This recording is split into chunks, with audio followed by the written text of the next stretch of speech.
नमस्कार दोस्तों, मैं सोहम राज आपका दोस्त। दोस्तों, मजदूर की कहानी।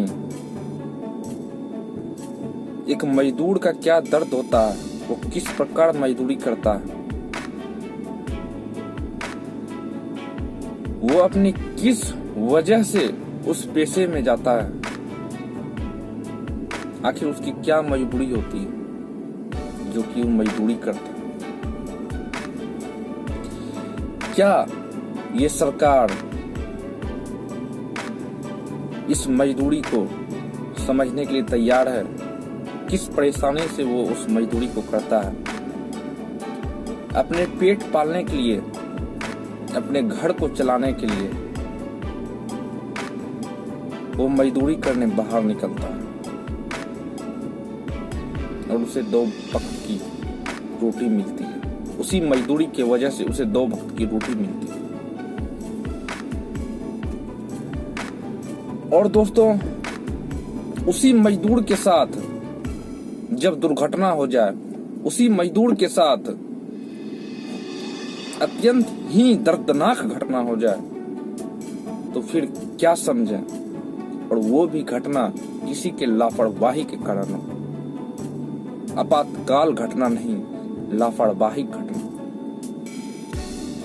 सरकार की लापरवाही की घटना, जिनमें सम्मिलित पदाधिकारी की लापरवाही घटना। जी हाँ दोस्तों, पूरे बिहार में यह स्थिति उत्पन्न हो गई है। मजदूर वर्ग बहुत ही ज्यादा है। बिहार को छोड़कर अलग अलग स्टेट में बहुत ज्यादा मात्रा में आपको बिहारी ही मिलेंगे, और वो सब अलग अलग स्टेट में जाकर भी मजदूरी करते हैं। वो अपनी 2 वक्त की रोटी के लिए घर से बाहर निकलकर, अपने परिवार से दूर रहकर, अपने गांव से दूर रहकर, अपने शहर से दूर रहकर मजदूरी किया करते हैं अलग स्टेट में जाकर। क्योंकि बिहार की इतनी दयनीय स्थिति है, इतने अधिक मजदूर वर्ग है, बिहार के पास उनको देने के लिए कोई रोजगार तक नहीं है।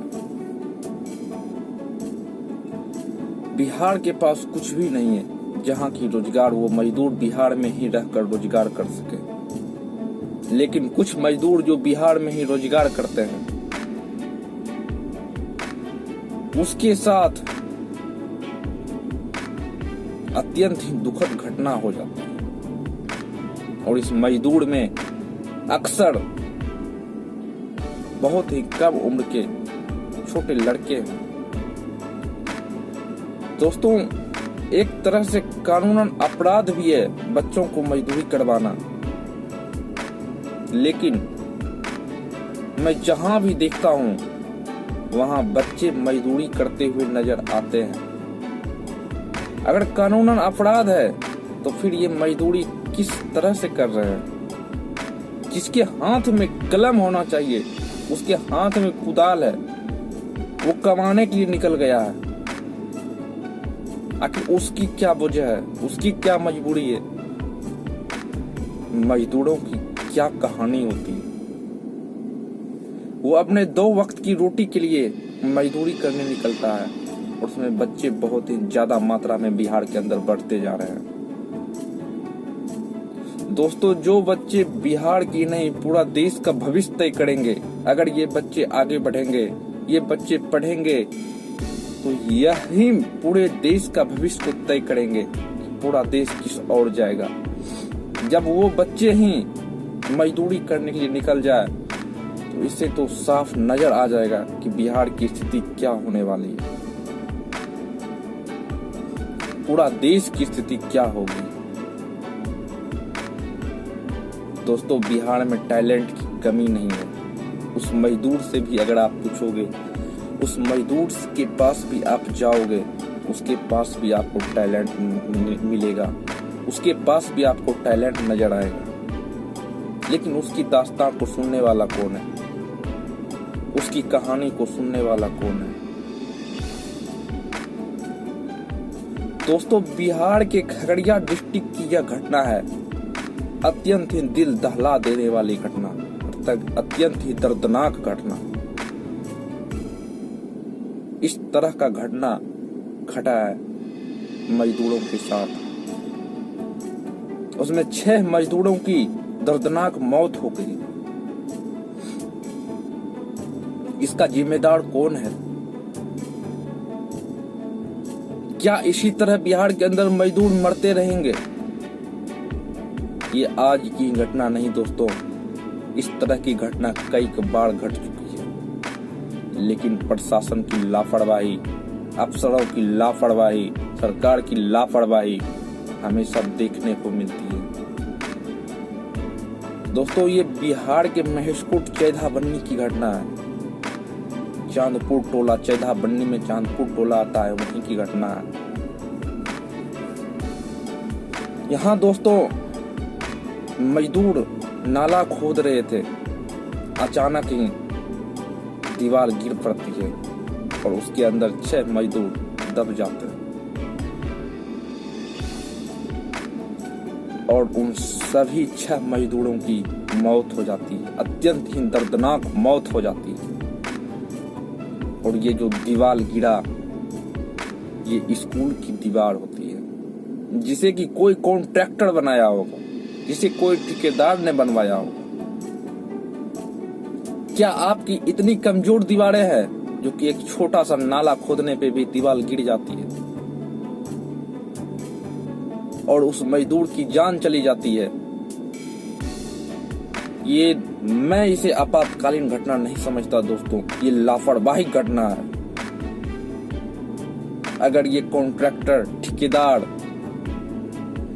इसे ठोस एक मजबूत दीवार को तैयार करते, इसकी नींव मजबूत रहती तो वो दीवार नहीं गिरता। जिस स्कूल में सैकड़ों नहीं हजारों के तादाद में बच्चे पढ़ते हैं, उस स्कूल की दीवारें इतनी कमजोर है, ऐसी घटना तो उन बच्चों के साथ भी घट सकती थी। फिर आप क्या जवाब देते? दोस्तों, नाम मात्र का कहा जाता है कि कॉन्ट्रैक्टर को 100% पैसा अगर दिया जाता है काम करने के लिए, उसमें 50 से 55% ऑफिशियल वर्क जो ऑफिस में कमीशन के रूप में लिया जाता है, जिसे आप कहें तो रिश्वत, उस रिश्वत खोरी में 55 से 60% पैसा रिश्वत खोरी में ही चला जाता है।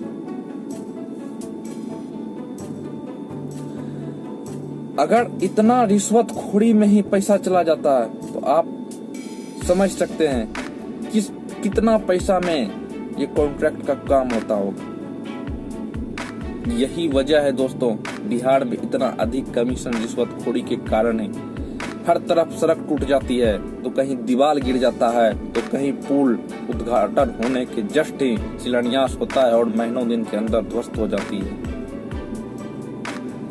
और दोस्तों, आपको ऐसा घटना देखने को मिलते ही रहेगी, अनेकों घटना मिलते रहेगी और इसे आप आपातकालीन घटना कहते हैं। ये तो आपके हाथों से बनाया गया दीवार है। क्या इसकी जड़ें इतनी कमजोर है? एक नाला खोदने पर भी टूट जाती है और गिर जाती है, 6 मजदूरों की जान ले जाती है।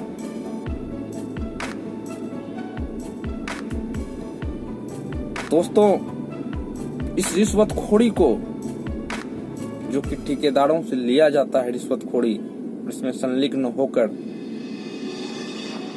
पूरे पदाधिकारी जो कि रिश्वतखोरी लेते हैं और आधा पैसा रिश्वतखोरी में ही गायब कर देते हैं, इसे बंद करने के लिए आपको जागना होगा और सरकार से सवाल पूछना होगा। नीतीश कुमार जी तो कहते हैं हम करप्शन से समझौता नहीं करते, तो क्या ये करप्शन नहीं है? और ऐसी अनेकों दास्तां है बिहार के अंदर, अनेकों दास्तां की कहानी, और यह कोई एक जगह की घटना नहीं है, अनेकों जगह ऐसी घटना घट चुकी है। और कल जो खगड़िया के अंदर यह घटना हुआ, पूरे खगड़िया की जनता को मर्माहत कर दिया। पूरे खगड़िया के लोग इस घटना को सुनकर दंग रहे। दोस्तों, इसमें एक ऐसा भी युवक था जिसकी 20 दिन पहले शादी हुई थी। उसकी मेहंदी का रंग नहीं छूटा और वो इतने दूर चले गए कि वो फिर वापस नहीं आ सकते। उस लड़की पे क्या बीत रही होगी जिसकी मेहंदी का रंग नहीं छूटा और उसका साथ निभाने वाला उसे छोड़कर इतना दूर चला गया कि फिर वो वापस नहीं आ सकता। उस पे क्या बीत रही होगी। दोस्तों, ये जो 6 युवक बहुत कम उम्र के थे, इन सबों की मौत हो गई।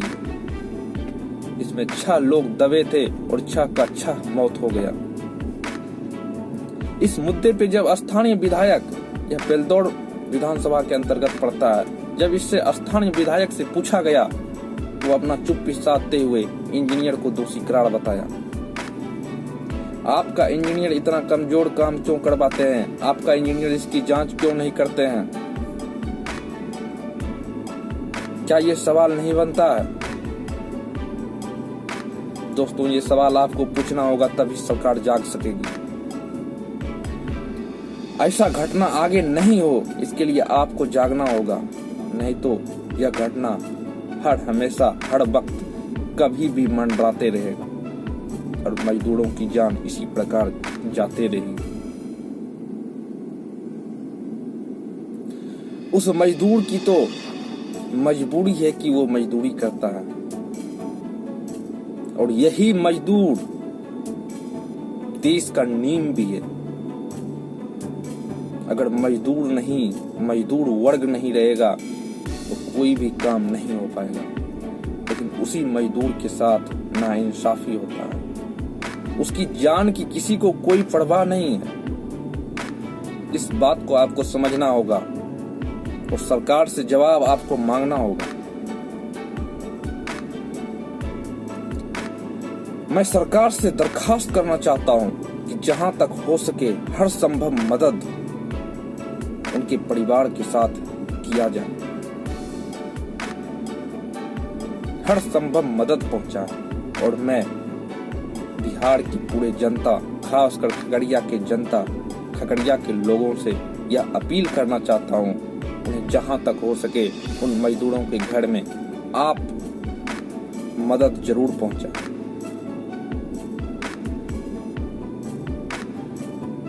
क्योंकि ये मजदूर की बात है दोस्तों, और मजदूर ही देश का नींव होता है।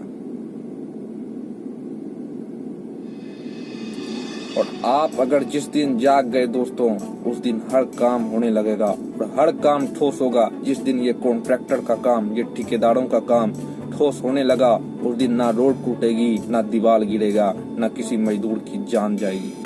इसके लिए आपको जागना होगा और सरकार को जगाना होगा, तभी देश का काम, बिहार का काम आगे बढ़ सकता है। नहीं तो इसी तरह सड़क टूटते रहेगी, दीवार गिरते रहेगा।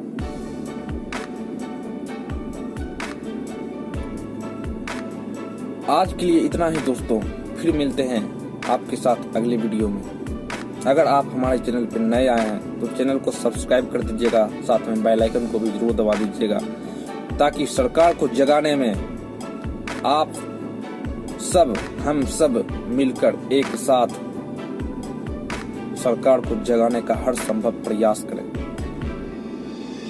सरकार को जगाने के लिए हम लोग को एक साथ आना पड़ेगा, तभी सरकार जागेगी। जनता जिस दिन जाग गई, उस दिन सरकार भी जाग जाएगी।